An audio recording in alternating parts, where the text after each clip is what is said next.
watching DD India Live, India's voice to the world. I'm Abhishek Mahajan. Coming up in the next 30 minutes.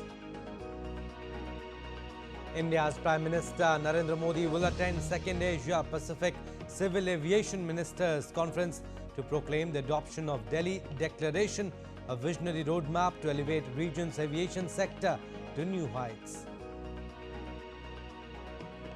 India's External Affairs Minister Dr. S. Jaishankar meets German Chancellor Olaf Scholz, conveys personal greetings of Prime Minister Narendra Modi.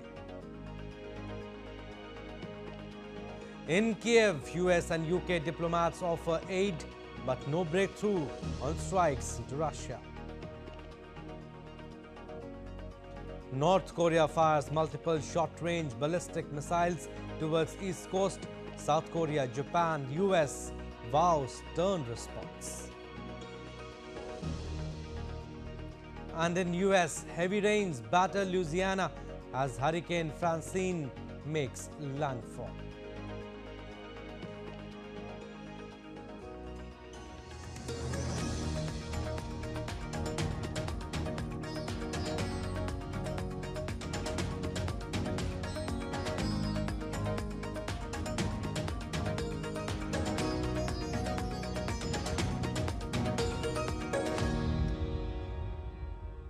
A top story: Prime Minister Narendra Modi will address the second Asia-Pacific Ministerial Conference on Civil Aviation at Bharat Mandapam in New Delhi. Prime Minister will also proclaim the adoption of Delhi Declaration by all the member states, which is a visionary roadmap to elevate the region's aviation sector to new heights. This conference and the adoption of Delhi Declaration represent a significant step forward in advancing safety, security and sustainability in the Asia-Pacific civil aviation sector. The conference will bring together transport and aviation ministers, regulatory bodies and industry experts from across the Asia-Pacific region.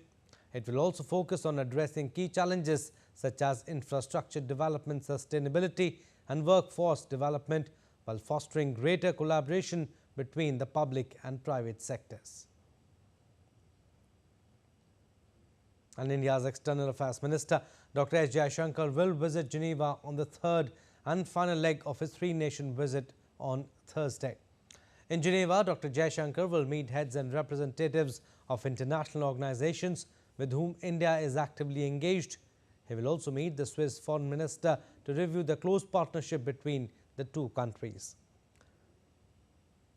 Earlier, the Indian External Affairs Minister on Wednesday called on German Chancellor Olaf Scholz in Berlin and conveyed Prime Minister Narendra Modi's personal greetings to him. He also looked forward to German Chancellor's visit to India for the 7th intergovernmental consultations. The Indian minister also met German Defence Minister Boris Pistorius and discussed security issues. He also appreciated progress in India-Germany defence ties. Dr. Jaishankar also visited the Humboldt Forum, a museum dedicated to human history, art and culture. He shared photographs of his visit on social media, highlighting a replica of the east gate of the Sanchi Stupa outside the museum. He wrote on social media, and I quote, "The replica of the east gate of the Sanchi Stupa stands outside the Humboldt Forum, a representation of India's rich heritage in the heart of Berlin," unquote. The External Affairs Minister is in Germany on the second leg of a three-nation tour.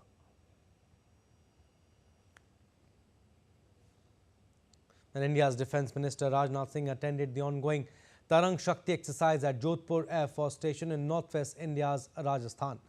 The Defence Minister, along with the three army chiefs of India and the chiefs of foreign air forces, also observed the ongoing Tarang Shki exercise at Jodhpur Air Force Station, one of the largest multinational air exercise. Tarang Shki is aimed at enhancing operational coordination among friendly countries. Air forces of 7 major countries, USA, Japan, Australia, Singapore, Sri Lanka, UAE and Greece are participating in this exercise. 16 countries are also participating in the exercise as observers.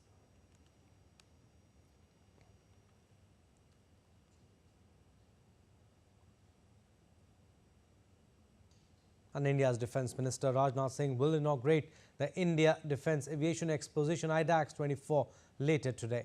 The 3-day IDAX is expected to have a grand participation from the industry and host a wide range of products and technologies. IDAX aims to showcase indigenous skills and indomitable spirit of Indian aviation industries to a wide spectrum of decision makers and end users from global air forces. This exposition would be the best platform for the aviation and defence sector industrial partners to connect with IAF's Innovation Directorate and decision makers and witness showcasing of indigenous products. Moving further, in Jammu and Kashmir, Thursday is the last date for filing of nominations for the third phase of the assembly elections. The Union Territory is voting for its 90-member assembly in 3 phases, while the first phase of voting is scheduled on September 18. The other 2 rounds will be held on September 25th and October 1st respectively. Counting of votes on October 8th, the election first in over a decade is expected to witness a multi-coordinate fight, while the Bharatiya Janata Party or the BJP and People's Democratic Party are the 2 other major players. The National Conference and the Congress are fighting the elections in an alliance. Ahead of assembly elections in the Union Territory of Jammu and Kashmir, various voters' fairness programs are being organized in Poonch district by the Systematic Voters Education and Electoral Participation Team. The sweep team has been diligently working for the past few days to raise awareness about the importance of electoral participation and empower citizens with the knowledge necessary to exercise their voting rights effectively.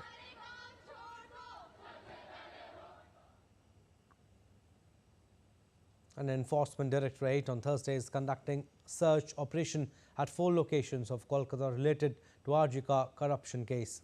The 2 locations is directly related to former principal of Arjika Medical College and Hospital, Sandeep Ghosh, and 2 more of his close associates. ED and CBI simultaneously investigating rape and murder of lady doctor and corruption of Sandeep Ghosh. Earlier, a CBI court remanded Sandeep Ghosh and 3 others to judicial custody till September 23rd.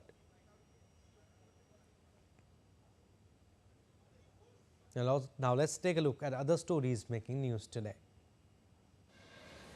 A unique picture of devotion is seen in the holy city of Ayodhya as devotees build their symbolic houses with the stones lying around the Ram temple.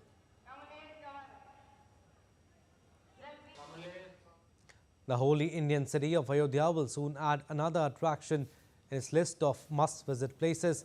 Ram Sita Bhul Bhulaiya or Ram Sita Maze is being built in the North Indian temple city under the Smart City scheme. The maze will be completed within a week.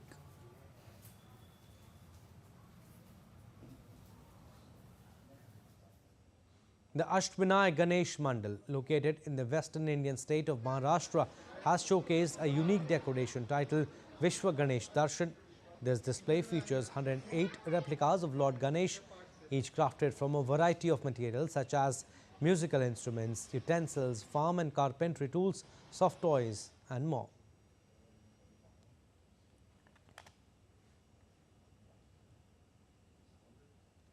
All right, weather updates from across India now. The India Met Department issued red alert for heavy showers on Thursday in North India's Uttarakhand, Uttar Pradesh, and central Indian state of Madhya Pradesh. Meanwhile, Haryana, Delhi, and Rajasthan are on orange alert. The Weather Office warned against isolated wet spells in Uttar Pradesh and Rajasthan until September 15th, in Uttarakhand and Haryana, Chandigarh until September 14th, in Himachal Pradesh on September 12th and 13th. The Weather Department has also predicted heavy rainfall over Assam, Meghalaya and Arunachal Pradesh for the next few days. Meanwhile, several parts of Delhi received light rainfall today. According to IMD, the national capital is expected to witness a generally cloudy sky with moderate rainfall for the next 6 days.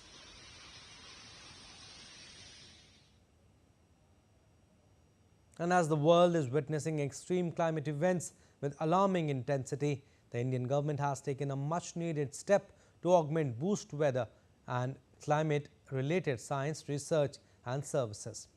India's Cabinet Committee has approved Mission MOSUM with an outlay of Rs 2,000 crore. Let's take a look at its main features. So, envisaged to be a multifaceted and transformative initiative, The mission will tremendously boost weather and climate-related science. Its focus is to provide highly accurate and timely weather and climate information. This includes monsoon forecasts, alert for air quality, extreme weather events and cyclones, weather interventions for managing fog, hail and rain. Critical elements include deployment of next-generation radars and satellite systems with advanced sensors and high-performance supercomputers. Mission will also include the development of improved Earth system models and a GIS-based automated decision support system for real-time data dissemination. It will integrate advanced observation system, high-performance computing and cutting-edge technologies like artificial intelligence.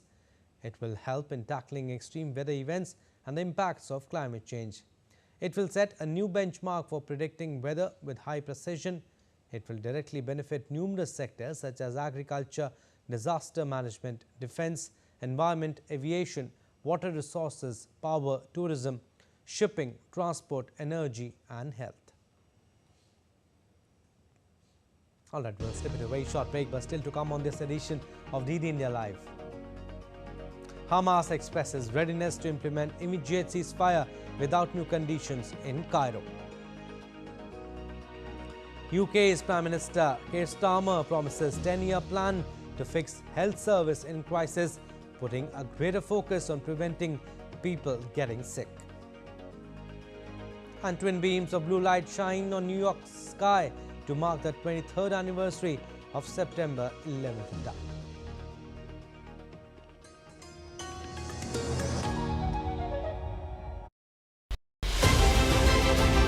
These assembly elections are taking place after a long gap, or rather a long wait of 1 decade.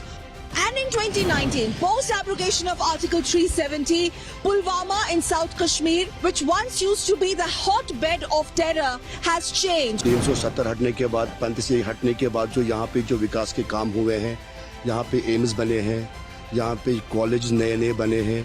तरक्की, शांति, खुशहाली, education जो हम vote चाहते हैं, अगर हम किसको दें जिस पे हम एक्सपेक्टेशन करते हैं, कल को ये हमारे समाज में काम करेंगे युवाओं के लिए. This is the change that Kashmir is witnessing.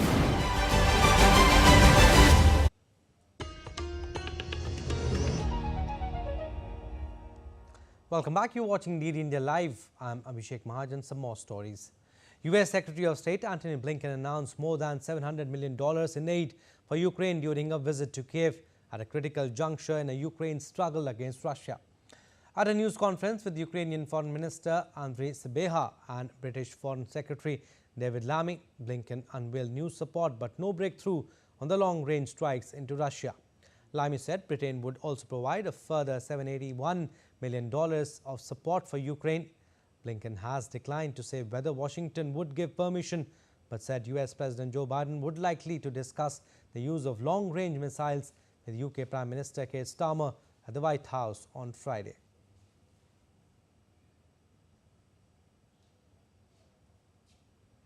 Blinken and Lammy met President Volodymyr Zelensky, who has repeatedly called for allies to loosen limits on the use of Western-supplied weapons and long-range missiles to limit Moscow's ability to launch attacks. The US and UK have not given Ukraine permission to use long-range missiles against targets inside Russia for fear of escalation. Blinken and Lammy are expected to push Ukraine for more information on the strategic aims as they consider whether to give the go-ahead.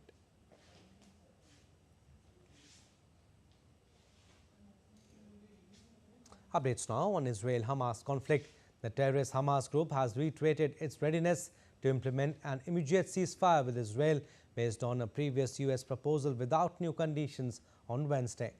Hamas added that their negotiation team, led by senior official Khalil al-Hayya, met mediators on Wednesday, including Qatar's Prime Minister Sheikh Mohammed bin Abdul Rahman Al Thani and Egypt's intelligence chief Abbas Kamel in Doha to discuss the latest developments in Gaza. The previous proposal put forward by US President Joe Biden in June laid out a three-phase ceasefire in return for the release of Israeli hostages. Talks have so far failed to reach a deal to end the 11-month-old conflict. Meanwhile, polio vaccination campaign is underway for the third consecutive day in northern Gaza on Thursday. The northern areas of the Gaza Strip have witnessed a good turnout from families bringing their children for vaccination during the ongoing campaign in the northern part of Strip on its second day. So far, hundreds of thousands of children have been vaccinated against polio, which re-emerged in Gaza Strip after 25 years. The emergency vaccination program was made possible because a pause in the fighting was agreed to by Israel. The final round of first dose of polio vaccinations is set to wrap up this week. Moving on to Britain, where Prime Minister Keir Starmer has promised a 10-year plan to fix health service which is in crisis. Starmer's reaction comes after an independent report found the system to be in critical condition. Report published by Ara Darzi, a surgeon who is commissioned to examine the state of National Health Service by government, found that NHS entered the COVID-19 pandemic with resilience at an all-time low due to a lack of investment. Starmer said he wanted to frame the new plan around shifting the NHS from analog to digital, putting more care in the community rather than in hospitals, and a greater focus on preventing people getting sick to start with. And the race to become Japan's next Prime Minister kicked off on Thursday with a record 9 candidates, including the son of a former premier and a nationalist, vying to be the country's first woman leader. Whoever wins the Liberal Democratic Party leadership contest on September 27 will succeed Prime Minister Fumio Kishida, whose 3-year term was tarnished by scandals while voters struggled with inflation. Here are the leading contenders based on public opinion polls. Shigeru Ishiba, the former defense minister, is making his 5th and he says final bid to lead a party that has governed Japan for most of the past 7 decades. Shinjiro Koizumi, the youngest candidate. Koizumi is the son of a former prime minister and heir to political dynasty that has had a hand in governing Japan for over a century. He has presented himself as a reformer able to restore public trust in a party marred in scandals. If elected, he would become Japan's youngest prime minister in 8 decades. Now, Sanae Takaichi, representing the LDP's right wing. Takaichi serves as Japan's economic security minister. She is known for her conservative views, including revising the pacifist constitution. Now, Taro Kono, with the support of rank and file LDP members, Kono was a leading leadership candidate 3 years ago, but lost in a runoff to Kishida. He has drawn attention for suggesting that Japan deploy nuclear-powered submarines to guard maritime choke points in the waters around the country. Yoko Kamikawa, Japan's current foreign minister, is running as well.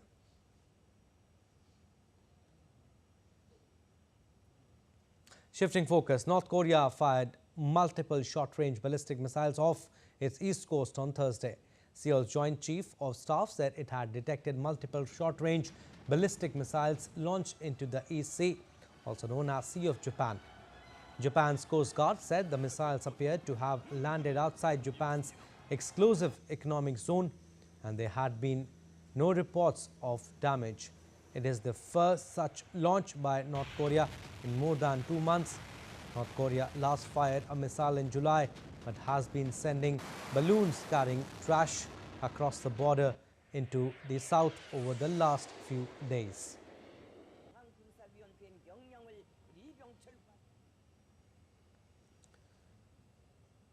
Now, the Japanese government has strongly condemned North Korea after Pyongyang fired multiple short-range ballistic missiles.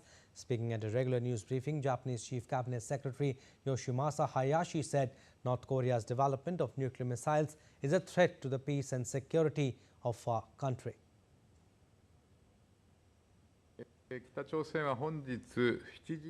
North Korea's development of nuclear missiles is a threat to the peace and security of our country and the international community, and it is absolutely unacceptable. Regarding this launch, we have made a solemn protest through diplomatic channels in Beijing, and we strongly condemned it. All right, weather updates from across the world. Hurricane Francine struck the Louisiana coast Thursday morning as a dangerous Category 2 storm that rapidly knocked out electricity to thousands and threatened widespread flooding. The storm lost some of its strength after it made landfall and it had weakened to a Category 1 hurricane. However, its very dangerous winds are still capable of producing damage, and the whole of the Gulf Coast in Louisiana and Mississippi was under a warning for storm surge. US President Joe Biden and Louisiana Governor each declared a state of emergency ahead of the landfall. This means emergency management resources and potential financial aid are available for affected states in the event of serious damage.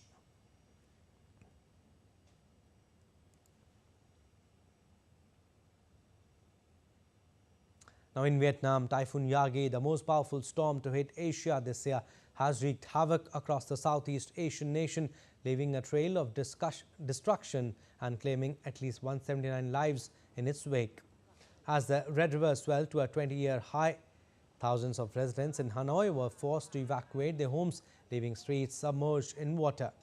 The storm, which made landfall on Saturday in the northern part of the country, brought torrential rains and strong winds, leading to widespread flooding and landslides. The flooding caused significant damage to infrastructure, including the collapse of a bridge on Monday. As a result of the flooding, schools in Hanoi have been forced to close for the rest of the week, and thousands of residents in low-lying areas have been evacuated to safety.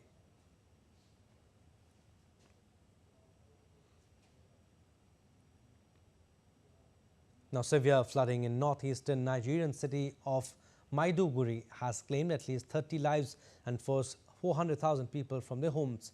According to National Emergency Management Agency, more than 23,000 households and upwards of 150,000 people have been hit by the rapid rise of waters following the weekend rupture of the Alau Dam on the Ngada River. The dam was at full capacity due to unusually high rains. The floods have also killed more than 80% of the animals in a large zoo that houses wildlife from lions and crocodiles to buffalo and ostriches.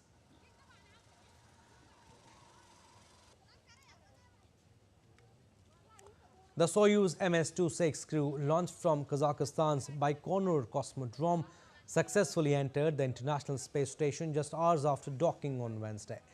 NASA astronaut Don Pettit, along with Russian cosmonauts Alexei Ovshenin and Ivan Wagner, joined the 16 astronauts already aboard the ISS. This brings total number of humans in Earth's orbit to a record-breaking 19.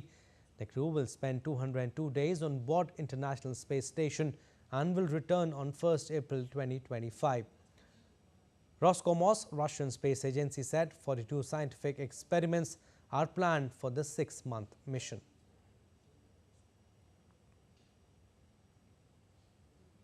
The aircraft company Boeing faces a possible strike on Friday if most of the U.S. plane makers' factory workers in the Pacific Northwest vote on Thursday to back a work stoppage and reject a tentative deal that has enraged many of them. Roughly 30,000 workers in the Seattle area and Portland, Oregon will vote on their first full contract in 16 years. On Thursday, Boeing CEO Kelly Ortberg sent a letter to Boeing workers taking part in the vote, urging them to accept the deal of resetting union relations, improve safety and increase 737 MAX production. And the iconic tribute in light returned once again on Wednesday night to mark 23 years since 9/11 terror attack. The twin beams of the light, meant to evoke the original Twin Towers, have become a regular symbol for how New Yorkers remember the city's resilience after the attacks. The tribute in light was first presented 6 months after 9/11 in March 2002, while rescue, recovery and relief efforts at Ground Zero continued. Nearly 3,000 people were killed in September 11 terror attacks in 2001.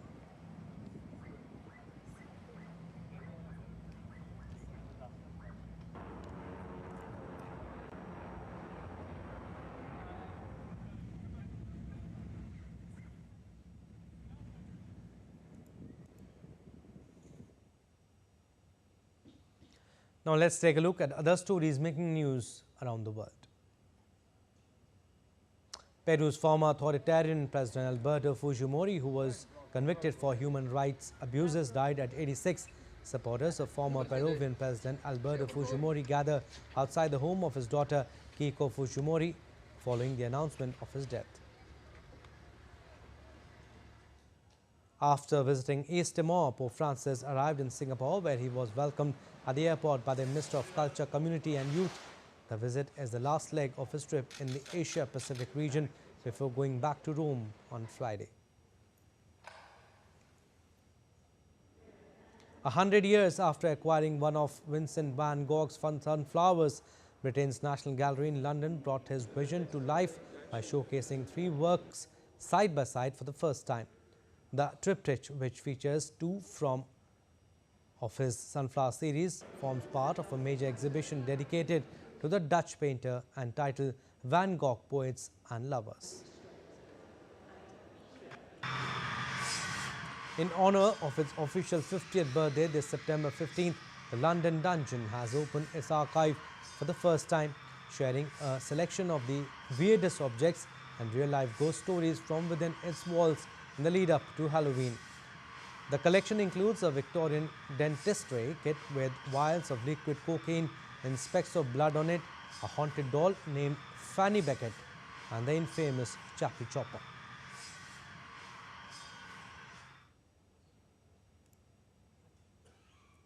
In other news, Australia's government said it will fine internet platforms up to 5% of their global revenue for failing to prevent the spread of misinformation online. The legislation introduced in Parliament on Thursday targets false content that hurts election integrity or public health, calls for denouncing a group or injuring a person, or risk disrupting key infrastructure or emergency services. The government said it would make tech platforms set codes of conduct governing how they stop dangerous falsehoods spreading to be approved by a regulator. The regulator would set its own standard if a platform failed to do so, then fine companies for non-compliance. The bill is part of a wide-ranging regulatory crackdown by Australia, where leaders have complained that foreign domiciled tech platforms are overriding the country's sovereignty.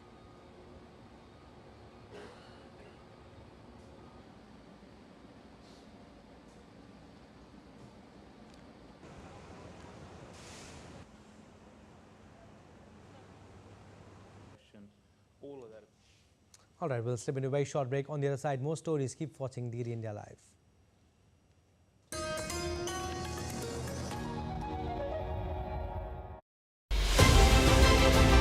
These assembly elections are taking place after a long gap, or rather a long wait of 1 decade. And in 2019, post-abrogation of Article 370, Pulwama in South Kashmir, which once used to be the hotbed of terror, has changed. 370 हटने के बाद, 35 हटने के बाद जो यहाँ पे जो विकास के काम हुए हैं, यहाँ पे एम्स बने हैं, यहाँ पे कॉलेज नए बने हैं। तरक्की, शांति, खुशहाली, एजुकेशन जो हम वोट चाहते हैं, अगर हम किसको दें, जिस पे हम एक्सपेक्टेशन करते हैं कल को ये हमारे समाज में काम करेंगे युवाओं के लिए। This is the change that Kashmir is witnessing.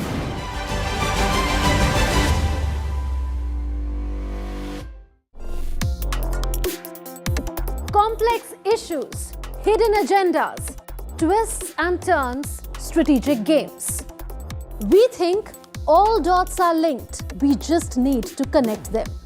Join me every week as I connect the dots to unravel hidden designs in statecraft, mysteries, and decode issues that matter to you. Watch Connecting the Dots with me at these times on DD India.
Welcome to Jaipur.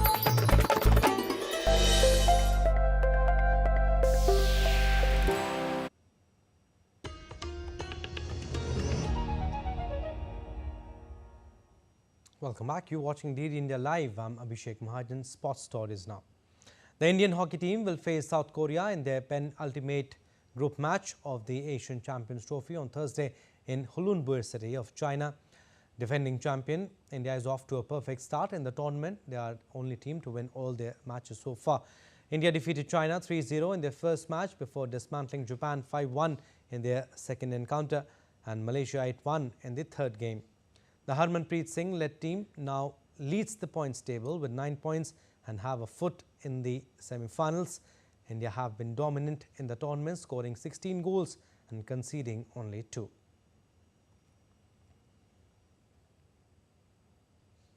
An Australian coach, Andrew McDonald, thinks the top 6 batsmen who finished the last Test season are likely to start the much-anticipated 5-match series against India later this year. Though McDonald hinted at a change in batting order, Steve Smith moved up from number 4 to open the batting after the retirement of David Warner, and McDonald said it was by no means certain he would stay there. Smith hardly set the world on fire in his outings as an opener. The India series opens in Perth on November 22nd.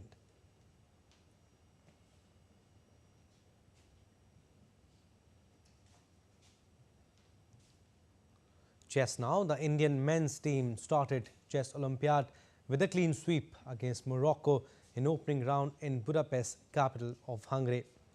In the open section, the Indian chess team signalled its intent to win a gold medal after they trounced Morocco 4-0 in the first round of the tournament. R. Pragyananda, Vidit Gujrati, Arjun Erigasi and P. Hare Krishna won their respective matches.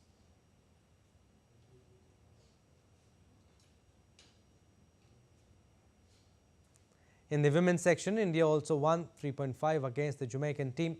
Vaishali, Tanya Sachdev and Divya Deshmukh claimed wins, while Vantika Agarwal was held to a draw by Rihanna Brown.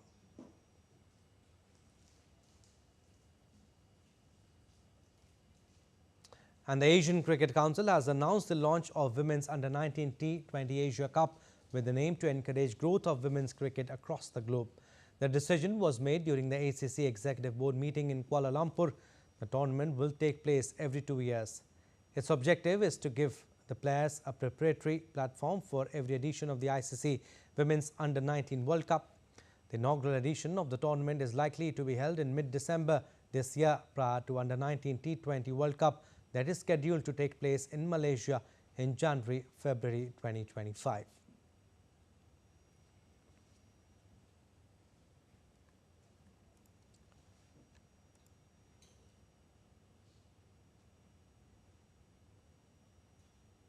An India singles campaign came to an end at the Hong Kong Open 2024 Badminton in Kowloon city of China. Priyanshu Rajawat and Kiran George, competing in the men's singles event, lost their opening round matches. Rajawat lost to Japan's Takuma Obayashi 21-9, 16-21, 21-9. Kiran George was defeated by Chinese Taipei's Su Li Yang 21-16, 21-16. In women's singles, Akarshi Kashyap, the top-ranked Indian women to compete in Hong Kong, China, lost to world number 9 Aya Ohori of Japan in straight games 21-15, 21-9. Tanya Hemant also lost her opening round match. In the mixed doubles event, Commonwealth Games medalist N. Seki Reddy and B. Sumit Reddy defeated fellow Indians Kona Tarun Sri Krishna Priya Kudaravali in opening round 21-9, 21-10 to reach the round of 16.